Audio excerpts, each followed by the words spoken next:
The lawyer for the woman accusing Patrick Kane of sexual assault said evidence was tampered with. Now her attorney said an empty evidence bag, which he said had contained the rape kit, was left in the doorway of the woman's mother's home. The Hamburg Police and Erie County Central Police Services in New York said all evidence has been accounted for and handled correctly. Kane's lawyer said that he welcomes an investigation of the bag incident since results of the DNA testing favor his client. No charges has been filed in this case yet. Kane went to training camp with the Blackhawks a week ago and made his preseason debut on Tuesday. Now, this isn't the first time Kane has run into legal issues. In August of 2009, Kane and his cousin were arrested in Buffalo after an altercation with a cab driver. Stephen A., are you okay with Kane playing during this investigation? No, I am not. But it would happen to be because of the absence of an uproar over Patrick Kane. Now, let me be very, very clear. To my knowledge, he has not been charged. We understand that. He has not been charged. He has not been charged. Yes. That is entirely different from Ray Rice, who was charged. It is entirely different from Greg Hardy, who was charged. But to me, that's a legal issue as it pertains to law enforcement and what have you. My indictment is not against them. It would be against Patrick Kane if he is guilty of such acts. Yeah. He definitely needs to be in jail. If he is innocent of such allegations, then my apologies for even bringing up this subject, because it puts him in a national spotlight even more so. And if he is innocent, he doesn't deserve that. If he is innocent. Having said that, my issue pertains to this. The National Hockey League, men's tennis, the PGA have no domestic violence policies whatsoever. But everybody was up in arms when Ray Rice and Greg Hardy went down. Major League Baseball, which was sparked by the whole Ray Rice fiasco, suddenly implemented its own domestic violence policy. But according to numerous reports, numerous major leaguers over the years have been accused of or charged with domestic violence. And in the last quarter century, however, none has been punished on a league level.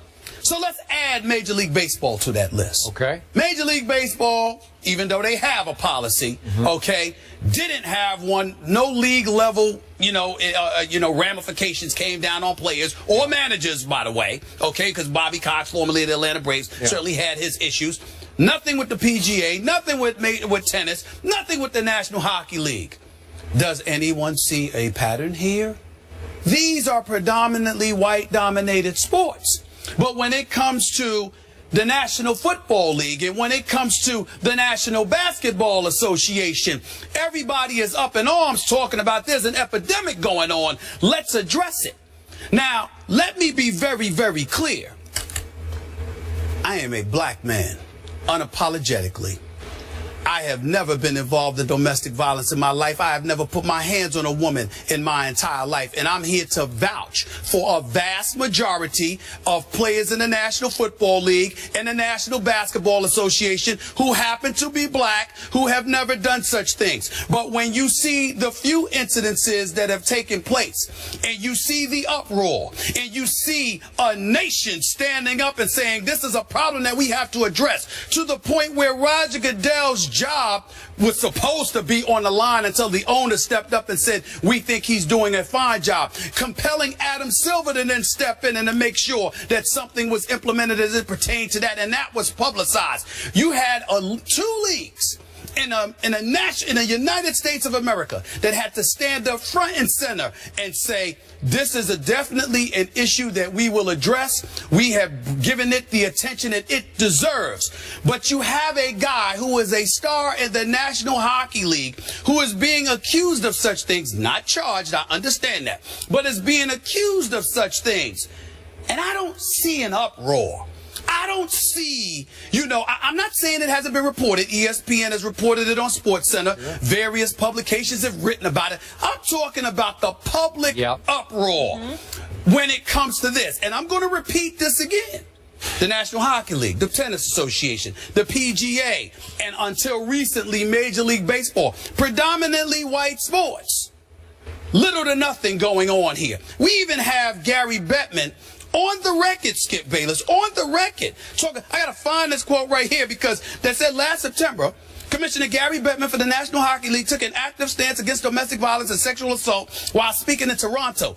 In the months since, he has expressed no interest in negotiating a domestic violence policy and a sexual assault policy with the NHL Players Association. And then the last paragraph of this article that I'm reading talks about Bettman has assured fans and the media that no new policy is needed because, quote, our players know what is right and wrong.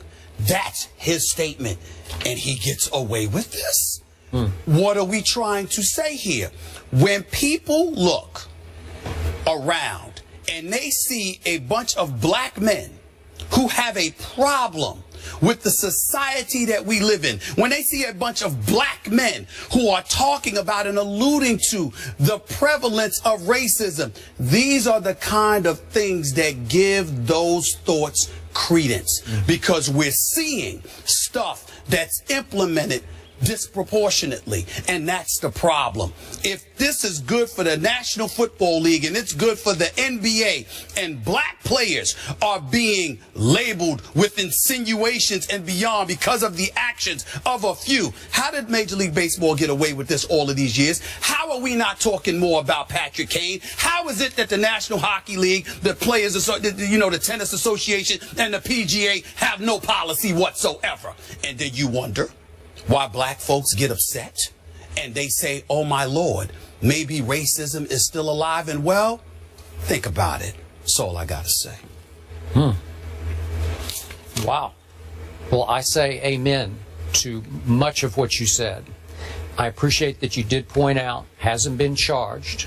And just the only point of order I have in the bigger context is, did you have a problem with Jameis Winston being allowed to play at Florida State? He was not charged, remember, as they were investigating? Right. He continued to play games. Well, he proclaimed his innocence, so I didn't have a problem with it, because my whole point is, again, I'm not questioning the legalities and how the legal system chooses to handle something. Okay. What I'm questioning, even more so than the institutions, I'm questioning the public uproar. Jameis Winston was in the news all the time. Because he wasn't charged, though, that there wasn't the uproar. Because I sat in the meeting, just so you know, production meeting, you weren't in, Skip was there, and I said, how have we not covered this? And then one of our producers said he wasn't charged. And my thinking was same with you. Why is he being protected? They said he wasn't charged. I think it's a fair, first of all, in favor so if he was, would there be an uproar? In favor to you, the producers, and white folks across this country, it's a legitimate question, and I understand that. I'm talking about the public outcry, because the mere insinuation in this day and age seems to create an uproar, but it seems more prevalent when it comes to young black males. And that is what I am saying. That's what I'm talking about. I'm not talking about how it's handled in terms from a legal perspective. I do understand that. And institutions and franchises to some degree have to protect itself. But the leagues could do something if they were so inclined. But the NFL and the NBA feels compelled. Major League Baseball just followed suit after a quarter century of doing nothing. And we've got 3 major organizations that haven't done anything. That's a problem. Clearly, hockey is living in the past here. Hasn't caught up to the times, in part because there hasn't been the outcry that you talk about, the outrage. But why is that in the larger issue? Well, clearly hockey in the United States, is it fair to say, is not as popular as football, basketball, and baseball? That's fair. Right? So has there been some outrage expressed in the city of Chicago? I think there has. And I think ESPN's Sarah Spain has expressed outrage publicly. She has, and I applaud her for and that. Christine Brennan wrote about it today in USA Today. About the great Christine Brennan. I mean, come on now. I am so with you. Patrick Kane, there should be a policy in place whereby he was suspended with pay. I'm okay with pay. Suspended with pay through this investigation. Can we make a case that he's getting preferential treatment in his hometown of Buffalo here? You could make that case given what you set this up with.